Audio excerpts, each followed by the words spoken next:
This is a presentation of RVT Entertainment.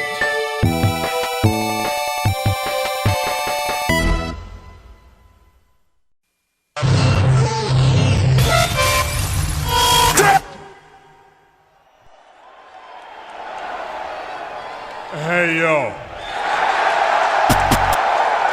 You know, they say all men are created equal, but you look at me and you look at Small Joe, and you can see that statement is not true. Because I'm better than you, and you know it. In the back, there are men and women, seasoned professionals, dues paid in full, gunning to be the best. I'll always light the way, and all you have to do is let me in. Oh, a little bit of the bubbly.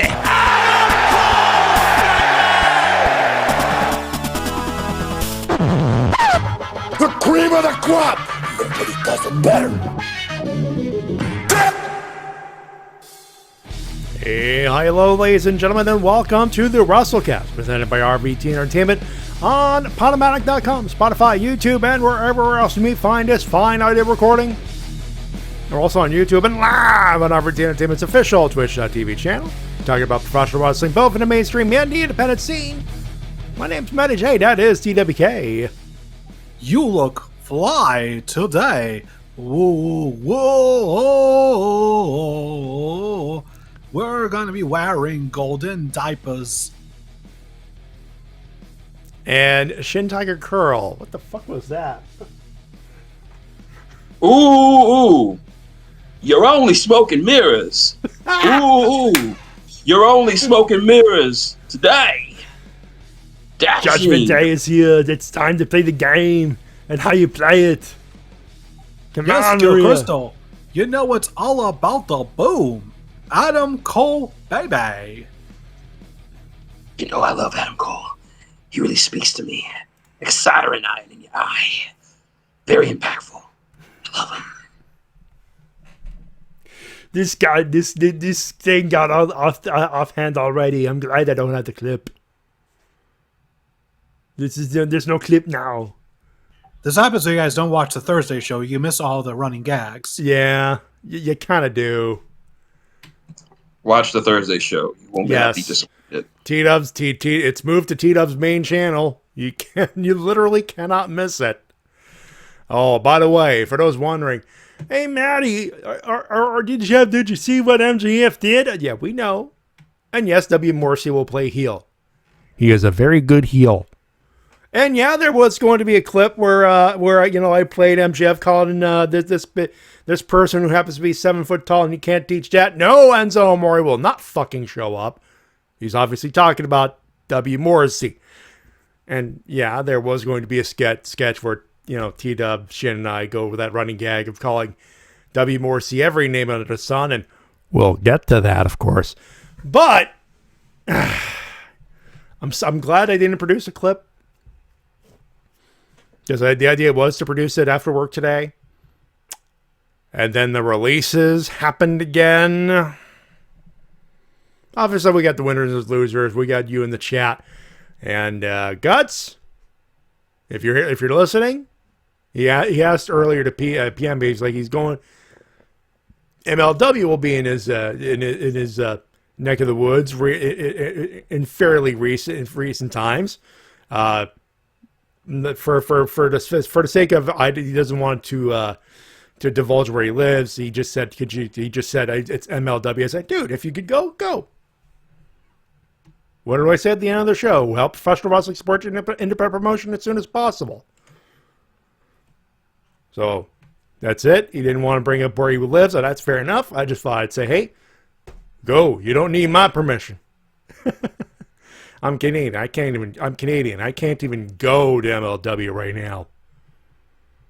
And Kira and I is still waiting for for AEW to come up to the border. When that happens, party time. I have no doubt that in 2020 they were going to have full gear in Canada. I have 2020. Yeah. So AEW is going to match. No. I'm not going to let him sit on that. You said 2020. Yeah, I said I have no doubt that in 2020 they would have done it in Canada. Okay. Because that's, for a second, I thought you said in 2020 they were going to do it. I'm like, no, like future tense. Back in 2020, Like, I have no doubt that would have been the year they would have went to Canada for Yeah, the pay-per-view. if it weren't for a pancetta, yeah, I'm pretty sure the thought had crossed their minds. But unfortunately, that did not happen. That's not happened yet. But the feds traveling, they're abroad. You're abroad. Abroad as in abroad. Can we get if I can be serious for a minute though? Yeah, you heard right. More releases from the Fed. NXT specifically. Bunch of names. The three big ones. Dexter Lumis, Malcolm Bivens, and Dakota Kai. Oh, fuck. Yeah, no, I'm with Greg. I'm with Shin on this one. What a good mood at the end of work. The last call was very nice, very polite. Wanted to get things done as yep, can help. She was very nice at the end. I hang up, log off. Bye, everybody, bye. Have a good weekend. We're keeping the dog. Doll was at the door. Check my phone. Sean Ross Sapp on Twitter. NXT releases coming.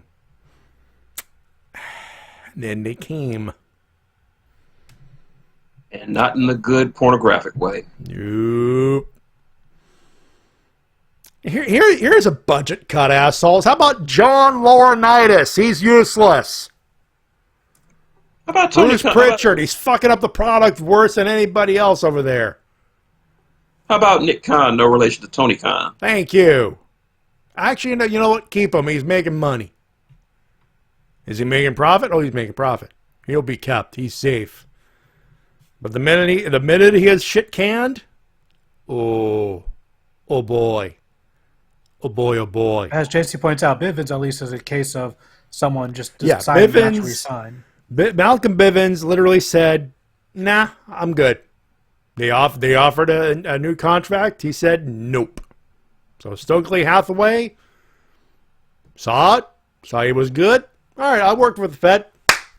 Bucket list. Done. And to be fair, it was stop-start with a diamond mine. Yeah. Yeah. Also didn't hurt that they kept taking members out as they kept budget cutting them. Yep. Yeah, it's kind of hard to get a team over when you keep switching members around. And Cyber Rider, happy Kinnikuman Day, everybody. Kinnikuman Day on the day of Smojo Wrestling. What are the odds? Yeah. Yep. And we're going to see a muscle buster, more than likely. Happy days are here again. Yep, Trent is about to learn the glory and majesty that is the power game. Blessed be the power game. Blessed be the power goddamn game. It was certainly blessed a couple weeks ago with Minoru Suzuki. Jesus Christ, I'm still having wet dreams about that match. How awesome that was. That came out wrong. So yeah, best of luck to everyone who has been released, and I have no doubt that at least some of them. Enjoy your 30 days off. I certainly hope they do. Yeah, at this point, no sense in worrying about it. You got 30 days off, paid, enjoy it. Here's hoping they cocked up Dexter Lumis, but here's hoping we might see the preeminent return of Samuel Shaw. Oh yeah, Samuel Shaw returned to Impact with that character fully realized, and he can be the new bodyguard for Johnny Swinger. I thought you were joking. I honestly thought you were joking for a second. It would be comedy gold. It would. I don't know if Samuel Shaw wants to go that way specifically. I mean, after all, doing all that comedy index goofiness in NXT,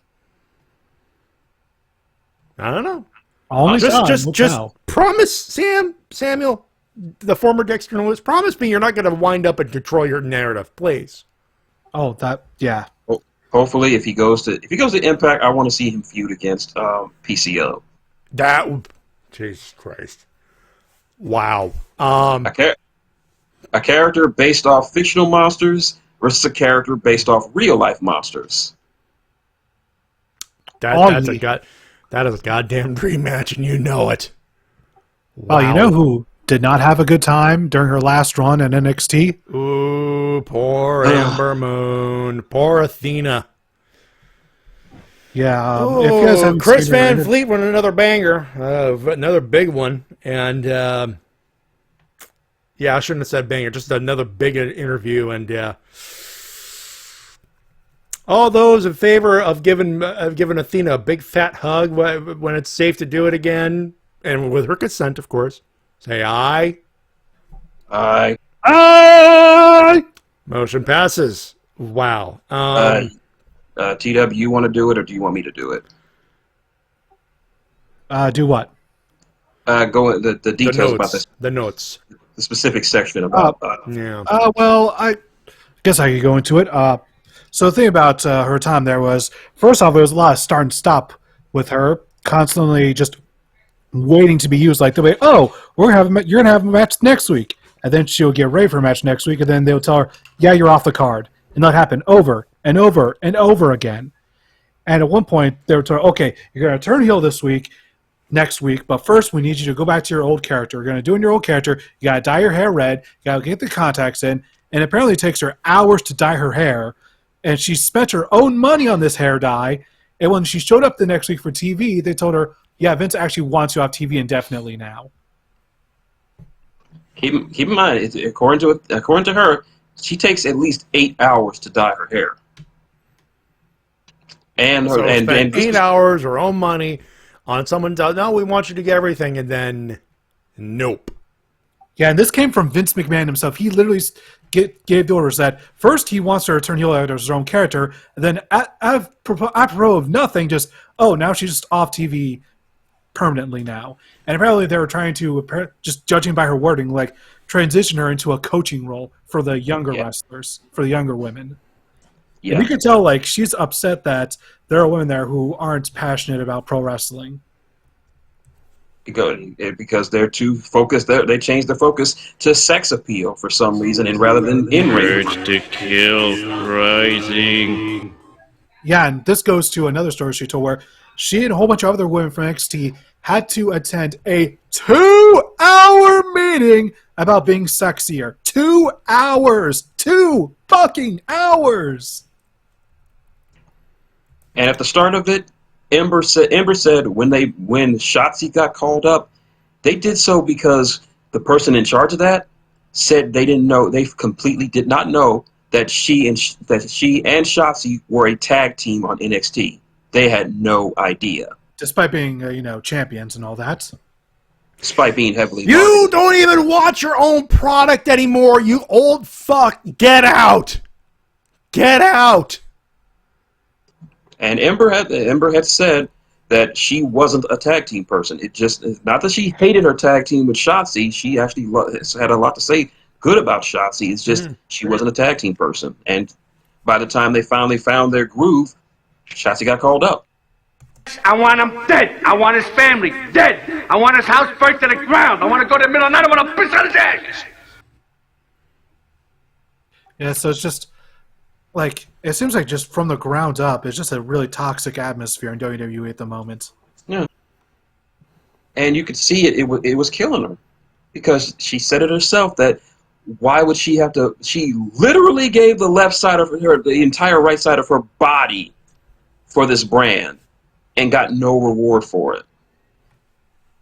Because she had some injuries to her right arm and her right leg. I think her leg was an Achilles injury. Her entire right side of her body for this brand to try to put over. And she was willing to put people over. It's just that the people she was putting over didn't seem to care about the product. They just wanted a paycheck. And they're basically using this as a stepping stone for other ventures. Yeah. So it's just, God, you gotta feel so. I couldn't help but feel bad for her, just watching her just constantly break down during that interview.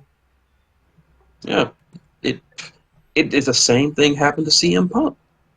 This is the exact same situation. He literally almost died, busting his ass with his company. They did nothing, and it killed his love of not just WWE but wrestling in general for years. It's miracle that this didn't kill Athena's love for wrestling, that she just went right back to the indie scene. Yeah, because the indies are thriving right now. Yeah. Yeah. It's just Well, amazing. maybe not thriving, something that's the word. They're getting started back up again. Yeah, but it's just amazing how she was able to recover mentally from that so quickly. It just, I guess it shows just, her perseverance and just how good the indie scene is at the moment. So I'm glad Athena's still around. And wherever she goes, she's got my support. Me too. And sorry, go ahead. This just goes to show that this has been this downward slide for NXT has just been. I get people like NXT 2.0, but compared to where it was at its height, it's a shell of what it once was. I'm with JD on this one when he calls it SmackDown Light. That's just what it is now. Yeah. And of course, it should be pretty obvious when they're focusing mostly on Mandy Rose of all things. Nothing against Mandy Rose, but when you compare it to all the past champions of the women's division and what they represented to what she represents now, is just clearly a different image for what they want. This is basically WWE saying, "Here's the clicker. No one would blame you." I've been saying it for months, and I'm saying it again. They're going back to Divas booking. This is Divas booking. Here's the clicker. Unfortunately, no one would blame you. Here's the clicker. No one would blame you. The most significant person on that, the one that's most talked about on that roster is Nikki Lyons, and it's for the wrong reasons. Because she's got thick thighs and a beautiful booty. That's all. Basically, the wrong reasons. She's not a bad wrestler, all things considered. I've seen a couple of matches of hers, and you know what? She's a better wrestling Nia Jax. Yeah, she's average at best. Not terrible. Average, but a lot of people think average at best as average. But here's the thing: Nia Jax was not exactly average, at least in ring skills. Well, as long as they have people in the ring that aren't hurting themselves or their opponents, then that's all we can ask for, really. Yeah, that's good. In other WWE news, we finally have a name for their upcoming UK pay-per-view: Clash at the Castle. No. I'll take both it does for feel 200. a bit try hard. It's cheesy. Where? Okay, we're gentlemen. Let me do this. I'll take both for 200. And we move on. I'm not even gonna give them the time of day on that one. All righty then. Well, coming soon to Impact Wrestling for their main event scene, we're going to see Josh Alexander defend his Impact World title after vanquishing Moose once and for all. Yep. He's now going to have to go one-on-one with the Stone Pitbull Tomohiro Ishii. Yeah, for those wondering, you might have heard a high-pitched new. That is indeed from Easy. He just found out about Legends of Tomorrow. Yeah. Between me, Shin, and Easy, we're all disappointed in that news. Just, that was my favorite. Buddy. Out of all the Arrowverse shows, that was literally my favorite to watch because no matter what, it was always entertaining at least. Even if it was a bad episode, it would be entertainingly bad. Yeah. Back to Impact and the pop we had last night. I left because it's become a thing of me hanging out with the Shades to watch Critical Role together. And, of course, I still had to stream up. I still had to show up because I'm like, it's Moose versus Alexander on free TV. May as well say it. It was a great match. 1, 2, 3, Moose is out. In comes Ishii. Roof flies off. Now, I kept it silent because the Shades was I did not tell the Shades there, but he'll be told tomorrow for sure.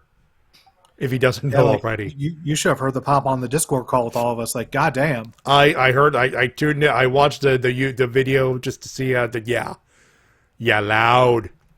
You guys were happy in your head places. I am going to look forward to the two of them just laying into each other. It's going to be a good time. Yep. I think Tomohiro Ishii might be the greatest wrestler with the best protected reputation while also having the worst win-loss record. I don't know how he makes it work, but he does. Honestly, I think it's Tomohiro Ishii.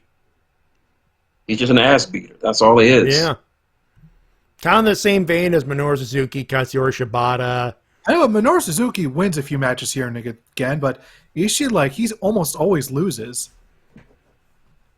He's had wins before. He's won television championships and never openweight championships before. It's been such a long time, though. It feels like. Yeah, but he's in a position in such a company, in the company with such a reputation that it hardly ever hurts him. I know, and that just shows just how well they built him up to the fact that all these losses that he's had this year still have not hurt his reputation. How you doing, Rini Coates? Been a while as well. Ishii versus Josh Alexander. That'll be at Under Siege, which I believe is an Impact Plus app situation. More than likely, yeah. They have an app show on their app in between their pay-per-views. Yeah, so hey, if you got the app, you're happy in your head plays. If not, well, you're kind of waiting for other means. Well, speaking of waiting, we will have to wait not much longer, as this Wednesday, 11 a.m. on twitch.tv/AEW Games, we're going to see a preview for AEW Fight Forever, their upcoming console video game. Hopefully it is a good preview. Oh yeah, I hope we get to see some bit of gameplay here and there, some presentation stuffs, and some information on what type of modes we'll get in the game. Like what kind of match types are we going to get? Are we going to get a Stadium Stampede match? Are we going to get a Blood and Guts match? Because I swear, if they get a War Games style match in their game before WWE does, despite them having years of opportunity to do it, oh boy, that'll be a seller right there. That'll be a selling point.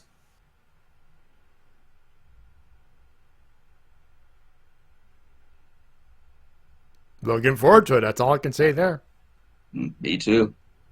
And when it comes to WWE 2K22, this week they released their first batch of DLC, which includes Yokozuna, Omos, Umanga, Rikishi, and Casey Canzaro. I know you want to pay respect to William Regal, but it's Umaga. No, it's not. It's Umanga. Umaga. Why you gotta be Umanga. Why you gotta be so disrespectful to the British like that?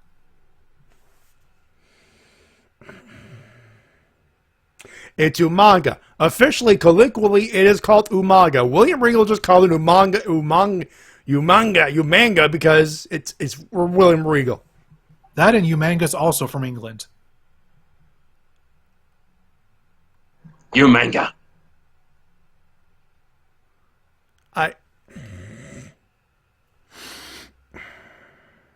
Yeah? Moving on before I Dave you both. Overall, the DLC seems pretty good. Played around with it earlier this week. It is fun, yes. Although, a moment that has gone, that now several thousand people have seen, is me playing as Casey Canizaro, getting slammed on the mat, getting pinned, putting my foot in the ropes, but the ref counts 1, 2, 3. That ref counts on me! Oh, God. Oh, God, I just realized. The ref tried to fuck on me. Hi, Ted Jr. Where's that referee? He tried to fuck on me! Also, shout out to Toriano fan for giving me that large audience for that clip.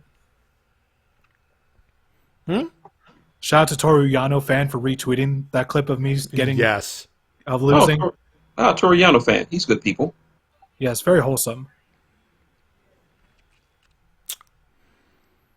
And now moving on to the AEW Dynamite! We start things off with a good old-fashioned classic professional wrestling match as Dax Harwood defeated Cash Wheeler to advance in the Owen Hart Foundation tournament. All of the Owen and Brett references. That's pretty much what happened there. So many moves from Brett's rope, the most dangerous rope. Oh, yeah. You could tell these guys just spent months, if not years, just watching Brett and Owen matches, especially against each other, over and over and over again. And it all just paid off here. Also, props to Punk on commentary, doing a pretty snazzy job. He did good. He did good. We were blessed on comms for the first hour. If you guys can't tell the difference between them, just one is called hair, one is called bald. The one we call hair has hair, and the bald one has mustache. Yeah. There you go. And after the match, Punk cut a ringside promo to hype up the fact that it is now official. He'll be facing Heyman Adam Page at Double or Nothing. And for those wondering why Heyman couldn't be there to help make the announcement as well, unfortunately, he came down with a bad case of COVID. Yeah, COVID mucus or COVID snot, as he said in Twitter. He'll be okay. He'll be fine. And the fact that he's tweeting and some semi-joking about it is a good sign. Very much agreed. Although one group who is not doing as well is The Factory, as they got their asses handed to them by the BCC. So, QT Marshall thought it'd be a good idea to face Minoru Mortar Grandpa Suzuki. And literally the next day, or a week later, hey, I'm going to take some of my boys. We're going to beat up the Blackpool Combat Club. In Wheeler Yuta's hometown. With Wheeler Yuta getting a new theme song. I start to wonder, is Fuego del Sol going to be jealous of Aaron Solo for fighting Bryan Danielson before he could? God, poor bastard. I don't think he has time to be jealous of anything since, him dead and all. Well, we'll get to that soon enough. Yeah. But yeah, the Blackpool Combat Club cleaned up house, although I will say they did give Aaron Solo quite a few shining moments. He seemed to be the one member of the Factory to be able to get an advantage on the Blackpool Combat Club during this match. So it seems clear that they see the future in him. After that, of course, we got to see Wardlow take on Lance Archer, and, well, it wasn't a squash. It was very competitive, which is always nice to see. Which was nice. We know what kind of match this was. Do you have a clip of it, Matty? Clip of what? Do you have a button? You know the button. Wardlow, button? Lance Archer. What kind of button will we use in this situation, Mr. Matthias? I don't have the button yet. I have not produced the button yet, but it was Big Meaty Men. Hey. Big Meaty Men slap at me. There we go. There we go. Oh, yes.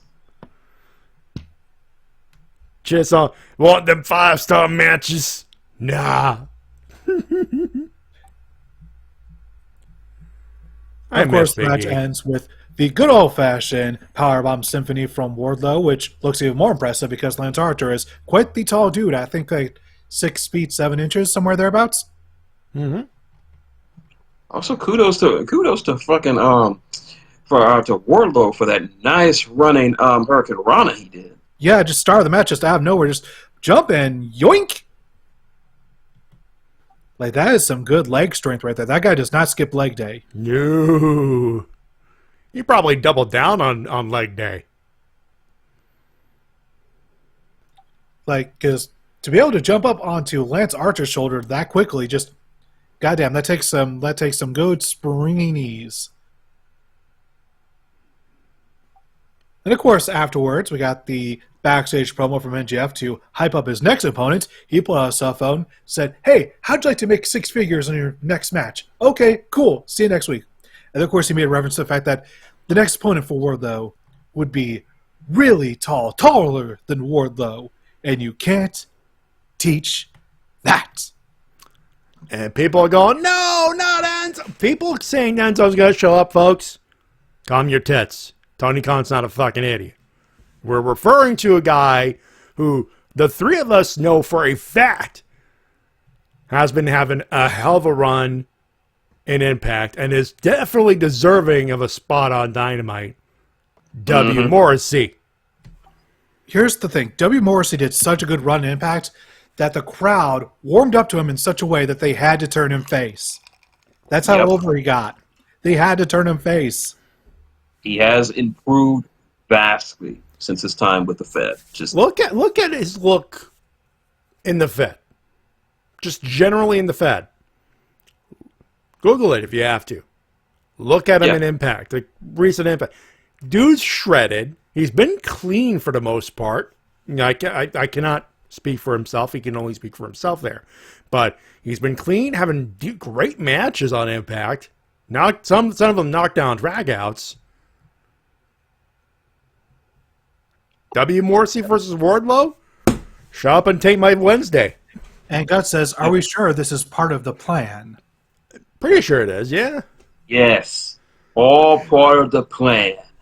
And right when Bryan Danielson doesn't expect it, when I'm done with Wardlow, I'm going to go into his locker room and eat all the blue M&Ms from his candy bowl. And he'll never see it coming. Well, except he's a vegan, so he doesn't even eat M&Ms because that's a dairy-based product. Yeah, but technically it is. All the better that he won't see it coming. God damn it.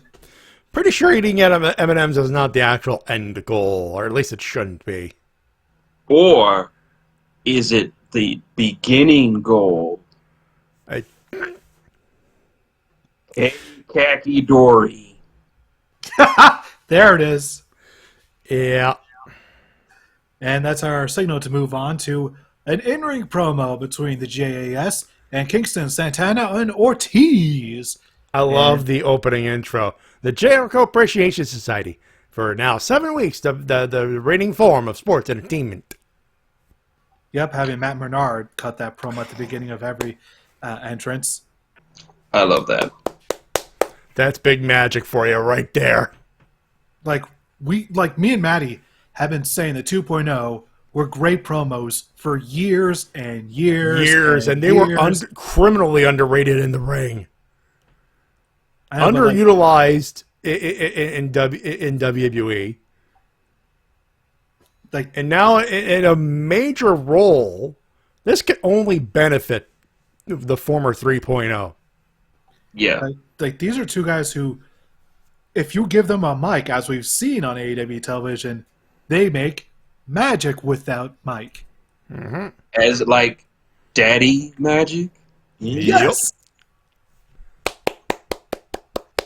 Anyways, Kingston, Santana, and Ortiz did not want any of this promo. They just wanted to fight, but no, they weren't allowed to fight in the ring, or else there would be consequences, firings, if you will. But of course, Jericho opened his mouth, said, "We're putting a hit on you because hey, he's cutting promos." Because Jericho, Eddie Kingston turns on beast mode on the mic and pretty much says, "You better be ready to fire."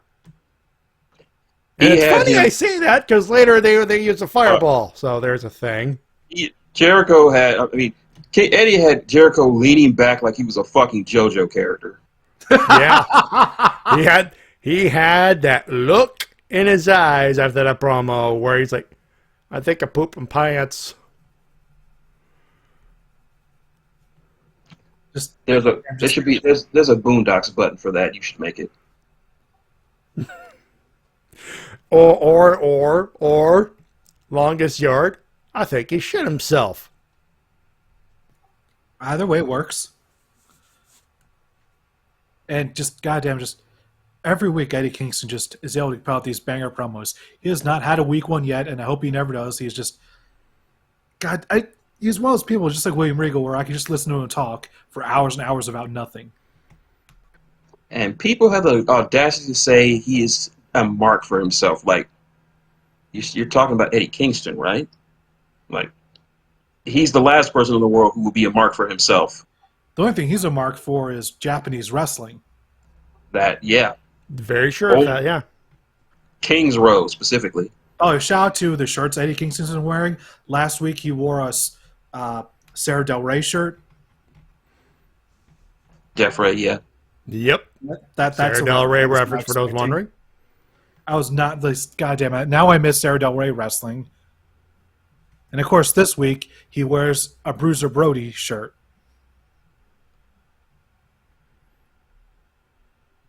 So always with the great references from this guy. Anyways, as Matty alluded to, later on in the evening, we had a backstage assault from the Jericho Appreciation Society on Kingston, Santana, and Ortiz, where Jericho would end up using a fireball on Kingston's face. And hey, Hogan, this is how you do a fireball. Watch this clip.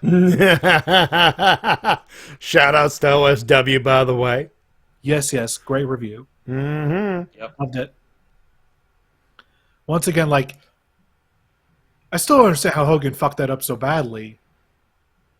Just goddamn. But yeah, this is how you do it properly. Looked great. and Kingston sold it beautifully. So this feud, I guess you could say, has really heated up. I didn't know Chris Jericho was a firebender. Oh, the reason that Eddie Kingston was able to survive is because Chris Jericho only used fire and not fire raga. Good call. Apparently, Jericho is a big fan of One Piece because he used a move from Ace, the Fire Fist. Moving now on to our next match. Serena Deeb defeated Hikaru Shida in one hell of a Philly street fight. Oh, they did. They had a banger. It was mean, it was nasty, and I loved it. Yeah, these two continue to not be able to have bad matches with one another, and it's kind of sad to see the series end, but all good things must. And it seems that Serena Deeb is now being hyped up to being the next number one contender for Thunder Rosa at Double or Nothing. Yeah, Thunder Rosa versus Serena Deeb. Double or Nothing. Book it. A rematch of sorts. Of sorts, yes. Of sorts, indeed. Because they feuded the hell out of each other over the NWA Women's title. Ah, that's true. They did. And by the end of this match, goddamn, Serena Deeb always has brutal endings with just the smashing of the knee on the chair, and then putting in the clover leaf. Not to old Dean Malenko himself. Yeah, I'm sure the Iceman his icy heart was melted. And then we got the return of Death Triangle. Now, here's how this whole thing got set up. It was a situation where it was announced that the House of Black was going to do something. And they proceed to do something. They announced, of course, the lights go out. Spotlight goes onto the stage. It's Fuego. He is unconscious, so to speak. House of Black pops up. They're about to rip off his mask. Alex Abrahantes pops up, or so we think at the time. There's a cloaked figure in the ring, and it speaks, saying, "Hey, don't you know it's sacrilegious to remove a luchador's mask?" Yada, yada, yada. But Penta comes out. Pac comes out. Big pop. And then Alex Abrahantes comes out. He's still talking. He's on the stage. But who's the man in the cloak? It's Rey Fenix. He's fully recovered. He's back and he's pissed off. Es yo, Austin. Es yo all along, Austin. Ah, son of a bitch.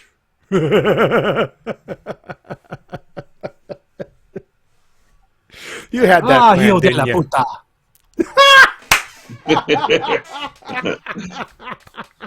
No mames. There isn't a good one in French in Quebecois French other than "oh God, yes." Well, not everything translates perfectly, unfortunately. That's the thing. That's the thing with language. Not everything has a one-to-one translation. That's why we have interpreters, folks. They know how yep. Closest thing I can do in Australian is, "Oh, you bloody drongo." Ah, there you go. That could work. Nevertheless, Mike Shell. By the way, thank you to Mike Shell, who we resubscribed for 1 month at Tier 1. Thank you very much. He has become Phoenix the White. I return to you now. Death Triangle at the turning of the tide. Yep, and this is another feud that is definitely heated up, and with all of these trios coming together, makes you think that maybe by September there could be trios titles. Like, come on. It's making you rub your chin, doesn't it? Yeah, like, we're seeing trios reunite, we're seeing trios formed. It's like, they can't be doing this on accident. This has to be a plan. A master plan, if you will. Or a masterless plan. No, God. Well, nevertheless, Death Triangles are united, and they're going to once again be having a match against the House of Black, I am certain. I'm willing to bet it's probably going to happen at Double or Nothing. Maybe their match at Double or Nothing could be for the trios titles. Give me Buddy Matthews versus Phoenix before that. That match needs to happen on Rampage. Oh, yes. Oh, hello. Yes? The 434 on Facebook just shared something very interesting. Now, I cannot put that on the screen for you, so you'll have to Google it, but it is on Facebook, and I'm pretty sure you could find a way to Google it. There's a picture. Again, the 434, a meme / news / whatever group on Facebook. They are cool. And they posted a picture of Stone Cold Steve Austin. You know that guy? He's got his broken. He's got this broken skull sessions. The picture is in the Wrestle-Cast chat for you gentlemen. And he's cupping his ear. His next guest on that particular session, Tony Khan. Cody Rhodes. I gotta dave you for doing that. Ladies and gentlemen, I'd like to welcome you my next host. He has some football teams and maybe some in wrestling. We're going to find out. His name is Tony Khan. I think your next guest. I know my next guest is Cody Rhodes. Cody Rhodes, what the fuck is that on your neck? What's that on your neck, son? Oh, it's Cody Rhodes. Adrenaline in my soul. Ready for me to start the show. Stone Cold, dropping them on a stack of dimes. Drop it on that stack of bananas you call it Nick. Sam, I'm sure this is definitely an episode I'm going to Renico, do not encourage him. He said close enough, TWK. God damn it. Yes, I'm here on the Steve Austin podcast, and I'm going to... God, it sounds more like Danhausen. Can't do Yes. Yes, very much.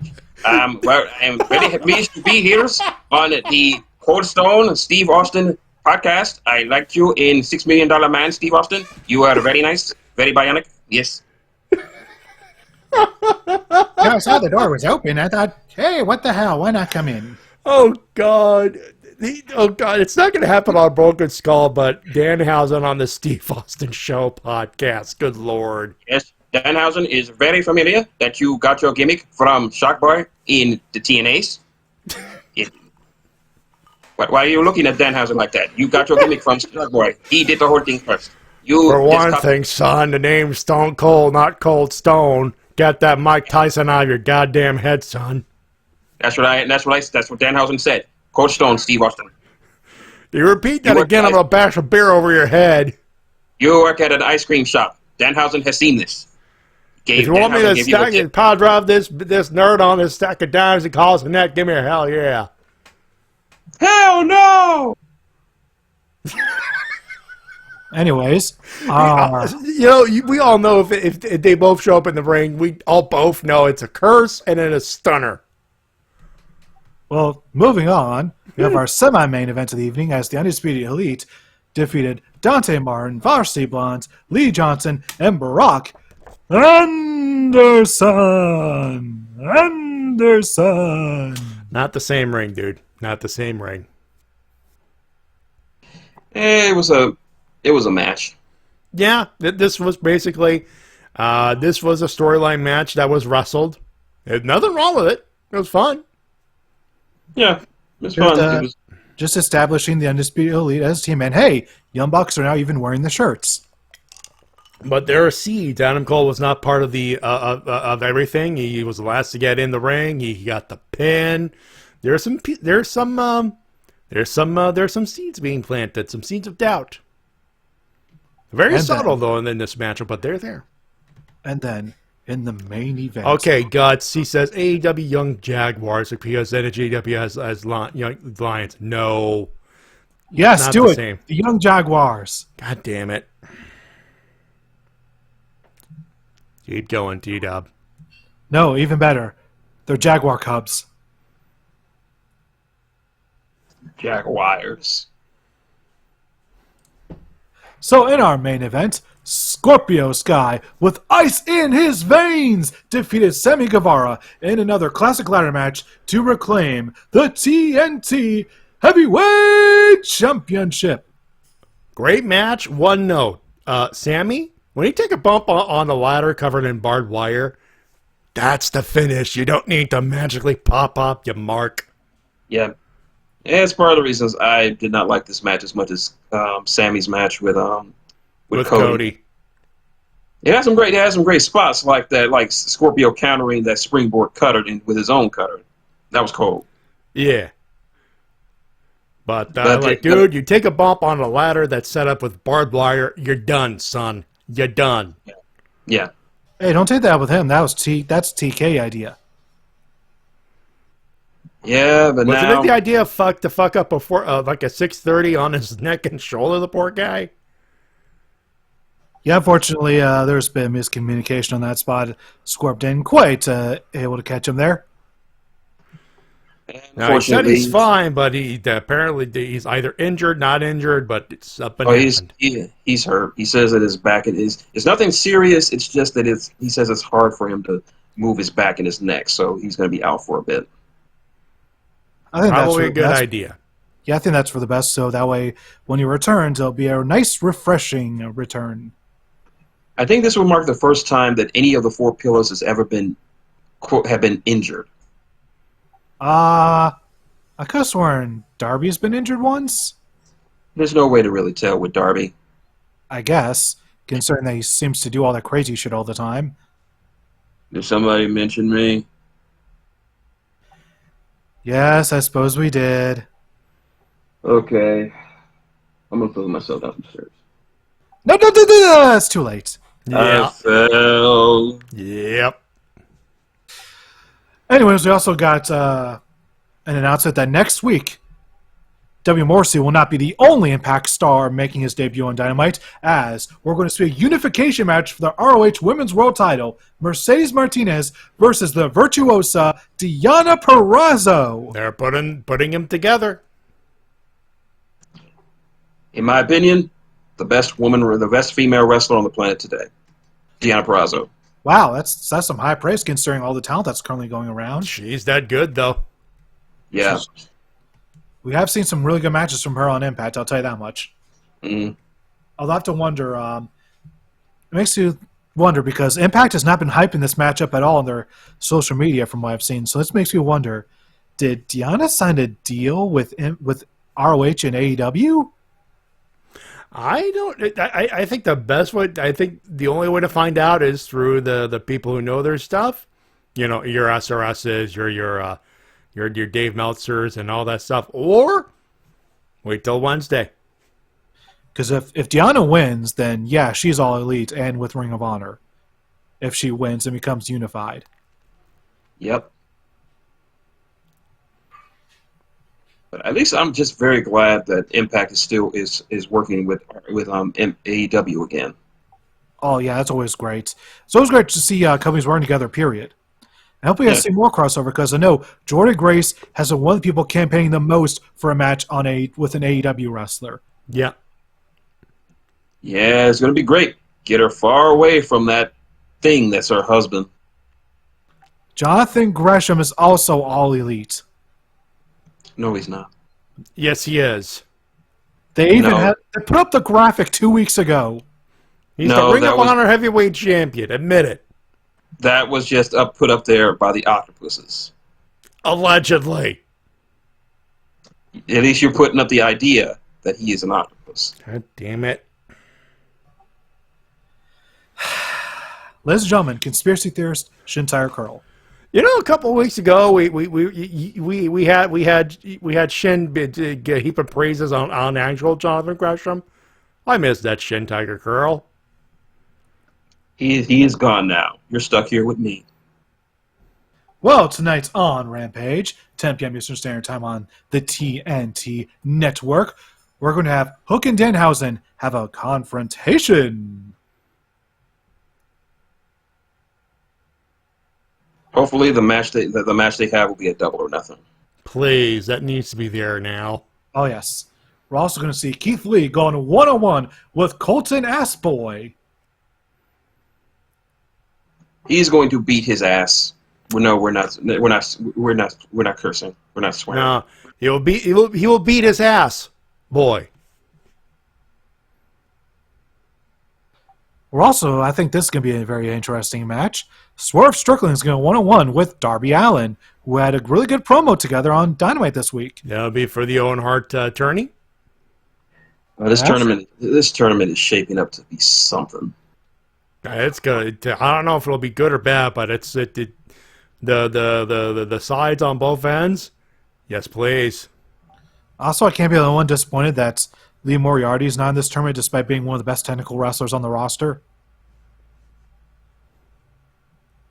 He needs a bit more. He needs a bit more seasoning, especially for a tournament this big. I suppose so, but it'd be nice to at least see him in a qualifier match. He's so goddamn good. He's so good, even though he's so young, but he's still so good. He's so good. They still got some more spots to fill. He'll probably be on a qualifier. Here's hoping, but nevertheless, Darby Swerve gonna be a banger. And the team is now more official than ever, especially after last week on Rampage, as Red Velvet and Kiera Hogan helped Jade Cargill defend her TBS title, as they're now going to team with her against Sky Blue, Willow Nightingale, and Trish motherfucking Adora. Yummy. Oh boy, that's gonna be a really good trios match right there. And in the main event, we're going to see Samoa Joe defend the ROH World Television title against Trent Beretta. That is going to be a thing. Trent, I do hope that Sue has packed your bags and put in your pajamas and all your clothes, because tonight you are going on a one-way trip, all expenses paid, vacation to Night Night Land. Not only Night Night Land, you're going to Night Night Land, and then you're going to be blessed with a power game, bud. On the altar of the power game. Yes, sir. So this is just, man, Trent's just getting his ass beat on all ends this month. Yeah, true, but in kayfabe, yeah, he's getting his ass kicked. But if you're Trent Beretta, you're going, dude, I get to face Samoa Joe. Fuck yeah. I know. First, Bryan Danielson kicks his shit in, and now Joe's going to do the same thing. Like, wow, this guy is just a glutton for punishment. A little bit. All he needs now is get his ass beat by CM Punk, and he'll complete the ROH legendary trifecta. I mean, hey, if there's a way to do it, let's do it, man. Then if he somehow gets his ass kicked by Roderick Strong, he gets a free sandwich. He is going to be the Bill Paxton of AEW. Been on everything. Yeah. Yep. For those who don't know, Bill Paxton is famous for being the only actor to ever been killed by a Terminator, a Predator, and an alien. It's true. It's actually true. Yep. No one else has that distinction. Especially since it doesn't seem that they'll ever make any more Alien films. Fingers crossed. Please. Anyways, that's all the news I have this week, unless either of you have anything you'd like to bring to the proverbial table. I got a little bit. Go for it. All right, Shin. What you got? Of course. It's Friday, and you know the weekend doesn't start. No, sir. Until a certain belt has been defended. That's right. Oh, and it has officially been started, by the way, because it was defended. Yeah, but today the WGGP title was defended as Stone Cold Steve Austin began his second reign with the belt. This time facing off against the man who ran him down, the man who loves to dance and booty shake, the man who did it for the people, did it for The Rock, and did it for the children, Rikishi. And new WGGP champion, Rikishi. In a banger, though.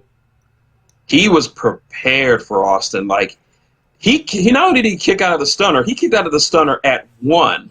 Actually, I can explain that. As someone who's played WWE 13 thoroughly multiple times over the years, there's a glitch in that game where most times when you kick out of the move, the computer will almost always kick out at 1, no matter what. Yeah, that's a computer glitch, unfortunately. But, hey, why not? Hey, although for the purposes of this matchup, for the WGGP, yay. But surprisingly enough, Rikishi did not use the stink face. I was saddened by that. I wanted to see Stone Cold's bloody face go into Rikishi's ass. Ew. But I was able. But hopefully, fingers crossed, they might go for my suggestion for Rikishi's first challenger. Who you got? Who are you suggesting? Since he did not deign to use the stink face, it's time for him to face off against the true master of that move. The move that has gotten him more wins than anyone else. I know where this is going. I vote for Rikishi versus Boom Boom Jim Ross in No. Stink Face versus Stink Face. Yes. Please tell me you've commented that. Please. I did. It's in the comments. As soon as I saw Rikishi won, I'm like, Jim Ross needs to take that title from him. Yes. Boom boom. By the way, JC, I'm gonna run this down right now. Dark Side of the Ring, apparently that's not been renewed. And JC, again, I need a source. Dark Side of the Ring might not be coming back, and the producers of it are working with WWE on a docuseries about the territories. State your source or bullshit. Yep, gotta state a source. Because we do know Dark Side of the Ring is not happening, or is done, and that's fair. But we need confirmation. We need proof. Which is a shame.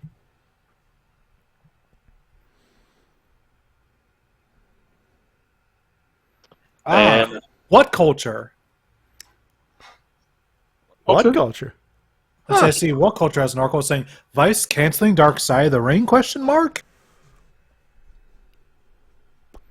Let me go click this link right here. Then see. What His source was Cultaholic. I can try and dig up the text source and link it if you want. You can't really do it on the chat because we do not allow it. But no. But who do they state as their source? Because Cultaholic, they're known. So here's what culture said. Vice has left all mention of their often controversial Dark Side of the Ring series off programming reveals for the rest of 2022 and 2023. That's it. So this is pure speculation, unfortunately. It is speculation, but that's damning. Damning, but not really saying that they did or didn't cancel it. It might be one of those quiet cancellations. Yeah, one of those, okay, we're done, we've been done, I think we're done kind of situations, unfortunately. I'm looking in the comments right now of the WGGP, by the way. The recent episode. There it is! I got it! And I quote... Oh, so he rewatches the video. Okay, you don't need to watch the video. I think at this point we're calling a rumor and hearsay at this point. We do know Dark Side is pretty much being phased out or done. I have another article. The reason for it, go for it. It's from the Sportster. Since WWE has been responsible for a lion's share of everything that's been happened in wrestling for the last 35 years, large charged subjects covering Dark Side have been ruined WWE's history. Blah blah blah. Here we go. That's why WWE and Dark Side's creators Jason Eisner and Evan Husney are working together on a new show as a pretty big surprise. That's according to the latest edition of Wrestling Observer newsletter. Whoa. Okay. So Sportster and Meltzer, so that's two sources right there. Dark Side is done. Dark Side is done, and they're working with WWE on the territories. And you know what that means? We're about to get some whitewashed history of WWE being the good guys, I'm sure. They're going to make themselves look all triumphant and make the territories look old and old-fashioned and out of date. They're going to shit all over the territories again. I can't help but think that because WWE loves rewriting history. They're going to do some revisionist history with this shit. We all know it. Again, because I have some of those DVDs, and in fairness, the DVD documentaries in the past, like the actual DVDs, were fine. Like they kept it pretty solid. They were, yes, it was revisionist. Yes, there was the WWE polish, but they were fairly accurate. Now I don't even trust them with their wrestlers. Why would I trust them with the history of the business? Just imagine if they get Hulk Hogan to try to tell the history. Like, nope, you already lost me. Yep. All right. I have found Max Acorn's comment on the WGGP. Read aloud, sir. Quote, "This is the only match that needs to happen. The Battle of the Stinkface. Rikishi versus Boom Boom Jim Ross in No Mercy." I'm going to give that a thumbs up. Yes, this needs to happen. I don't know how I'm going to upvote it, but I'm upvoting it. God damn it, YouTube. I'll find it again, and I will upvote it as well. I'll give it a big fat thumbs up as well. Let's do winners and losers, gentlemen. D-cell battery. Do I even need to say it? No. Do I even need to say it? The Fed, for all the reasons, for just WWE. For the firings, for what we heard from Ember Moon, for what they did to Tommaso Ciampa, turning him into just Ciampa. No. And just what they've done with NXT, to the point that JD said that he's not even sure if he wants to review it anymore. He's like, there's nothing else I can do on Tuesdays. And he's right, because the views for that just shows that nobody gives a flying fuck about NXT anymore. It's done. Well, that's why Solid Monster stopped doing it, because he's like, oh, people would rather watch me talk about AEW. It's also why, like, Cultaholic also, when they did their WTF moments back in the day, they stopped doing them from NXT and just did them for AEW, because that's what got the views, because fewer and fewer people cared about NXT, even back then when it was still run by Triple H. Can't even imagine now. Yeah, he does do the WWE pay-per-views as well, does Ross. Yes. He does do the pay-per-views, but I think he just stuck to pay-per-views now. Yeah, he just does pay-per-views now, but back then, when they were doing all the shows, eventually, they had to drop the NXT one. Yes, indeed. As for my other losers. Other losers, I can't really, outside of WWE, of course, just being an overall loser in every sense of the word.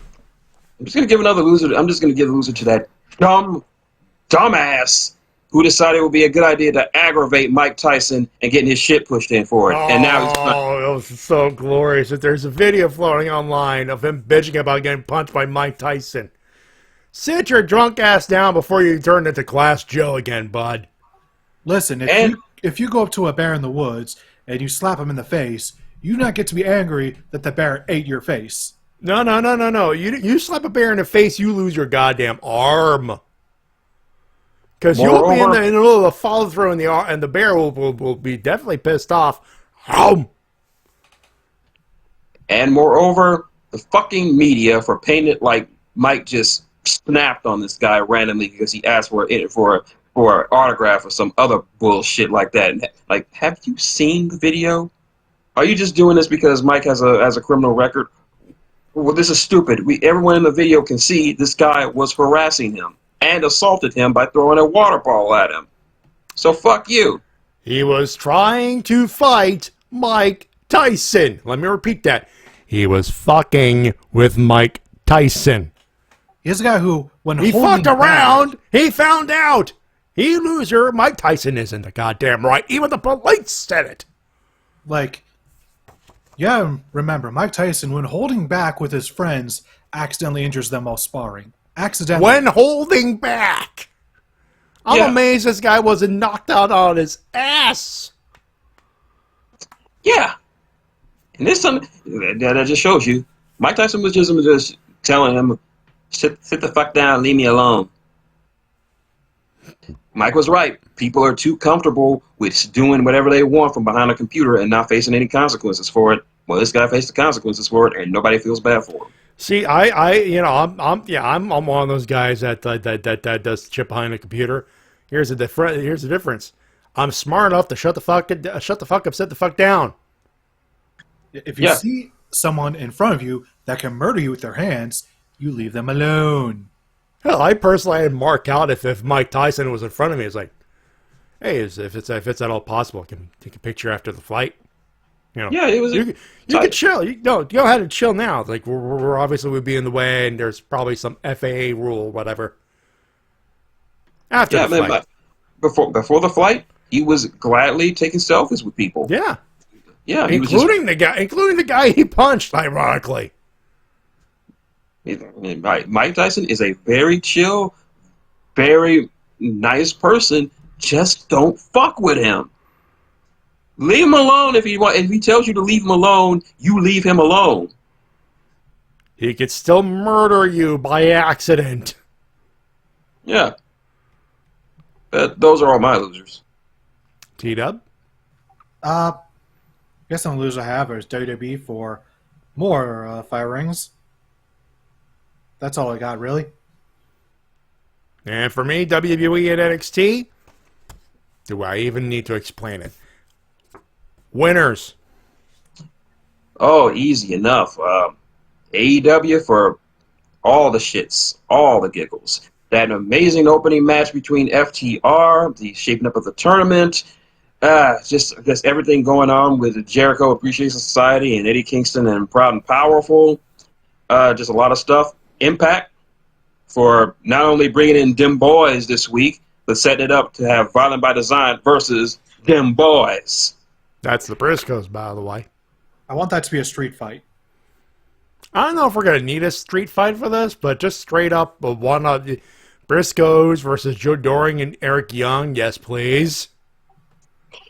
Yep. And I want all the plunder. I want all the plunder. And, of course, the aforementioned Walking Weapon versus the Stone Pitbull coming soon. Can't wait for that shit. Give it to me.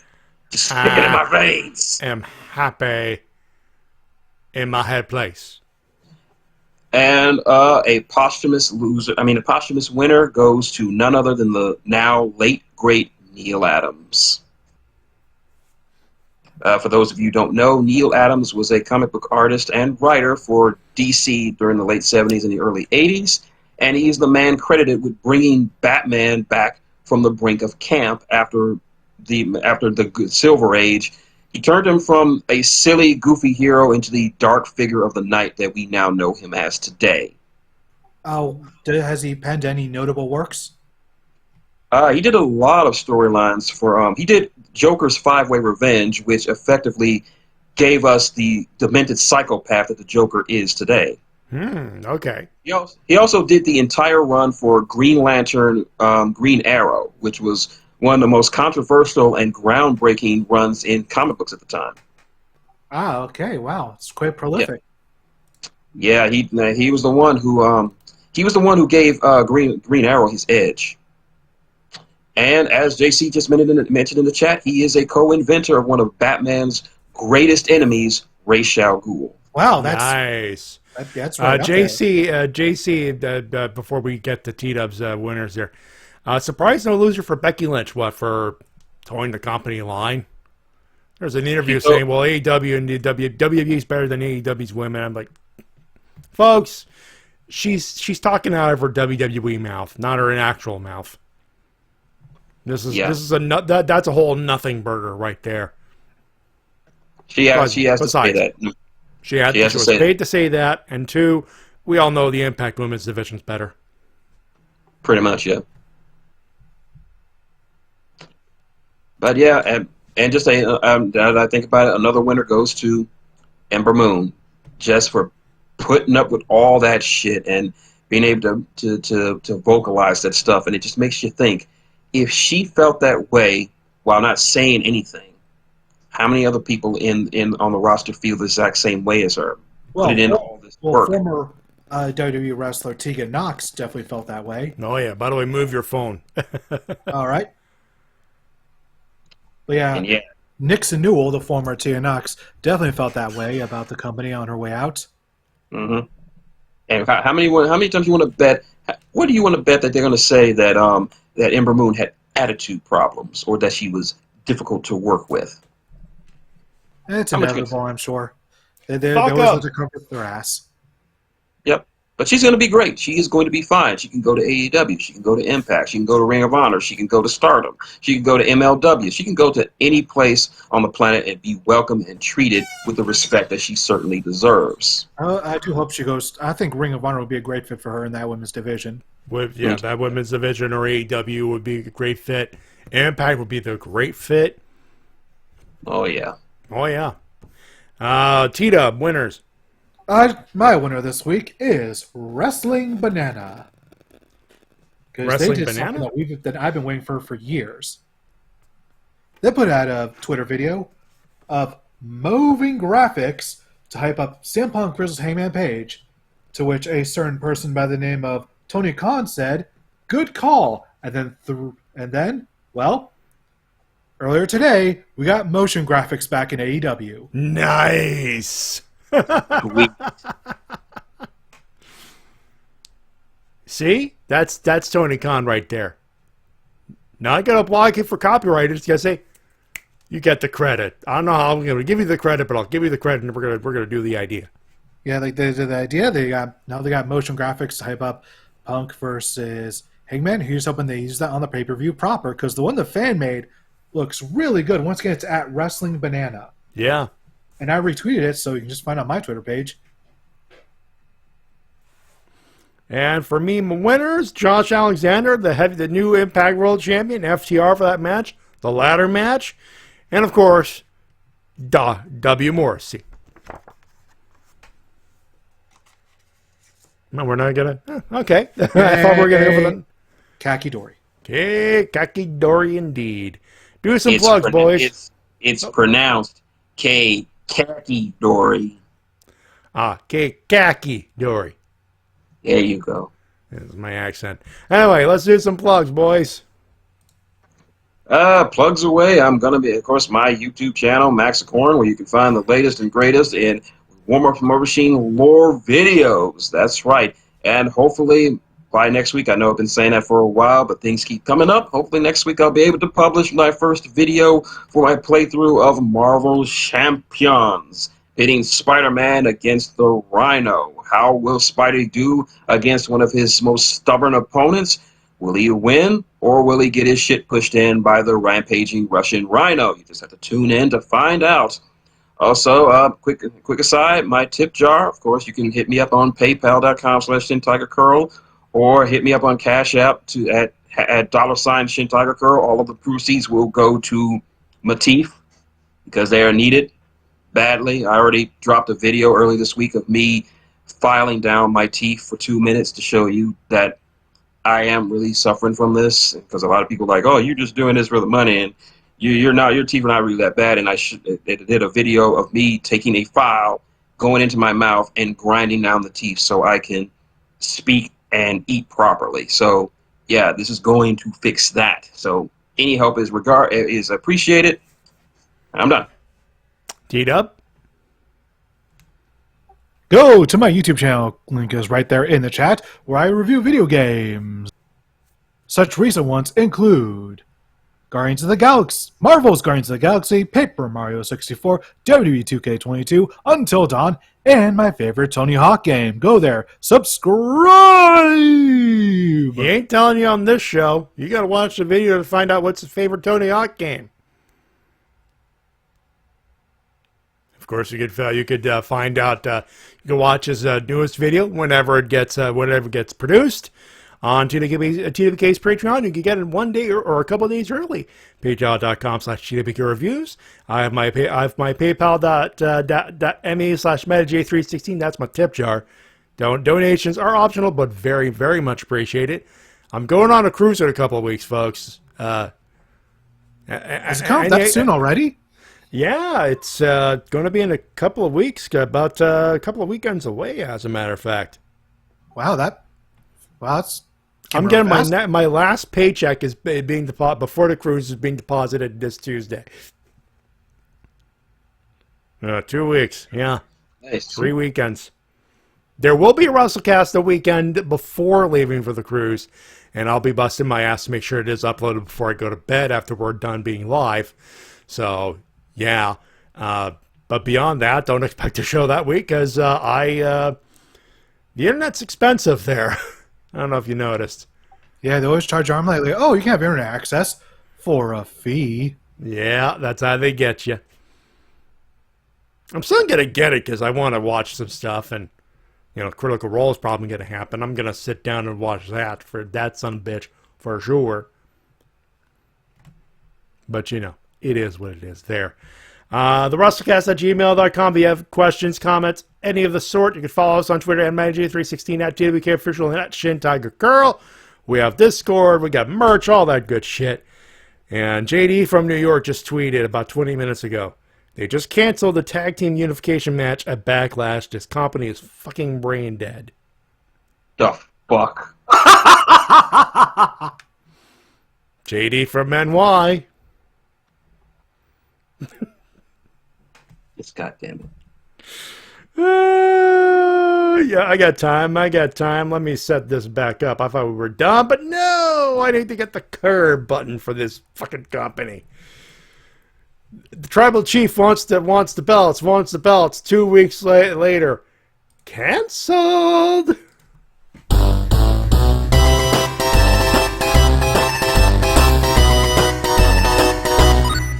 You! Damn this company. It's gonna do it for this week, though, folks. Hey, Rampage is in about a couple minutes. You have time to get yourself some snacks, some popcorn, some beverages. I got mine right here. Thank you, SodaStream. That'll be done for this show, ladies and gentlemen. We thank you very much for tuning in on behalf of Shintigercurl. Danhausen hopes to be on the Skull Broken sessions with Cold Stone Steve Austin. Thank you very much. And TWK. That's not paranoia. It's the Uso Penitentiary. Who are you imitating, by the way?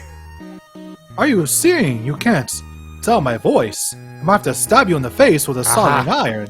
See, your walking's different than Shintigercurl's walking, obviously. Just we have different voices. So, Yeah. he's from Texas. I'm from New York. You see. So our accents are different. He's more south. I'm from north.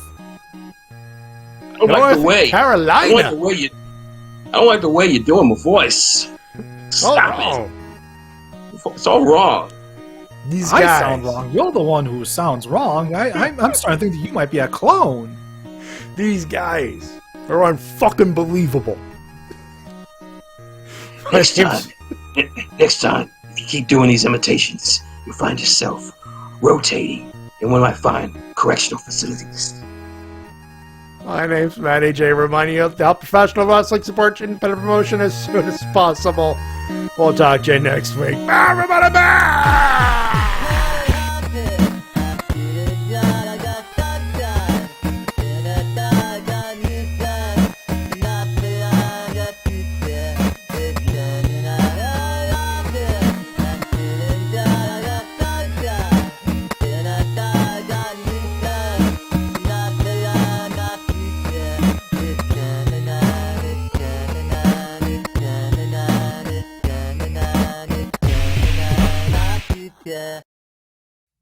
Hey, did you like that video?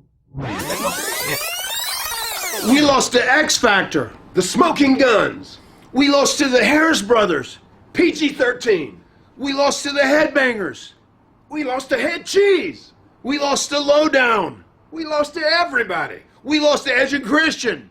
We lost to the Road Warriors. We lost to the Dudley Boys. We lost to everybody. We lost to the New Age Outlaws. We lost to everybody. We lost to Owen Hart and Jeff Jarrett. God, I forgot about that. Triple H and Stone Cold Steve Austin. They were the two-man power trip. Two-man power trip. What about the Acolytes? The Acolytes. The APA. We lost to the Blackjacks. We lost to the Brood. What about the American Wolves? We lost to the American Wolves, but it was TNA. We lost to Brock Lesnar and Paul Heyman. Yeah, and Paul Heyman pinned you. And Paul Heyman pinned me. He booked himself to win, damn it. We lost to everybody. We lost to Team 3D when they were under a different gimmick. We beat Brock Lesnar and Sean Stasiak. We did beat them. We lost to Taker and Kane. the Brothers of Destruction. We lost to the Bar. We lost to the Good Brothers. Guys, I know you guys are feeling a little down, so let me bring up your spirits by reminding you how many guys beat me and Frankie. Man, we lost to the Briscoes. We lost to Bubba Ray Dudley and Jeff Hardy. We lost to fucking Sting and I can't even remember who his partner was that day. Oh my God. Joe Park beat both of us in a handicap match. Oh my God. Yeah. I feel better. James Storm beat us both in a handicap match. Oh, you need to get together. Emo Bucks. We lost to everybody. We lost to everybody. We lost to a lot of people. Good memory check. Yeah, we lost to all those guys. All right, damn it, Matt. I think they get the point. We're losers. Okay.